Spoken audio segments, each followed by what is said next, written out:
Hi అండి, నమస్తే. నేను మీ Lakshmi. Welcome back to my channel Lakshmi Kancharana.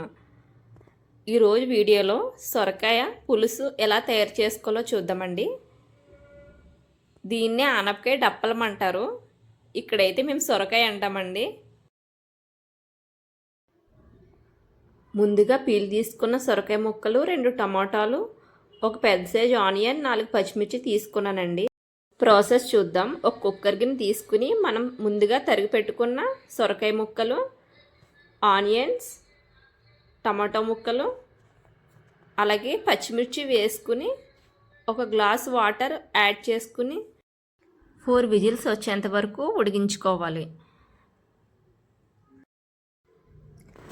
Pressure పోయిన తర్వాత మూత తీసుకుని దాంట్లో మనం ముందుగా కలిపి పెట్టుకున్న ఒక నిమ్మకాయ అంత సైజు చింతపండు తీసుకోవాలండి. ఆ రసం యాడ్ చేస్తున్నాను.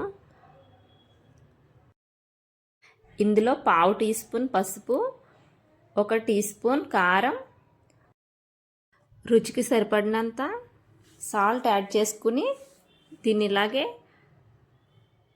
ఉడికించుకుని పక్కన పెట్టుకోవాలి.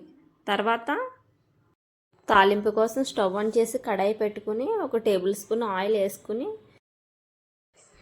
వెల్లుల్లి, ఎండుమిర్చి, జీలకర్ర, ఆవాలు, కరివేపాకు వేసుకుని ఇవి వేయించుకోవాలండి. ఇవి మంచిగా వేగిన తర్వాత మనం ముందుగా ఉడికించి పెట్టుకున్న కర్రీలో వేసుకుని కలుపుకోవాలి. అంతేనండి, ఎంతో ఈజీగా సొరకాయ పులుసు రెడీ. ఈ వీడియో నచ్చితే లైక్ చేయండి, షేర్ చేయండి, సబ్స్క్రైబ్ చేసుకోండి.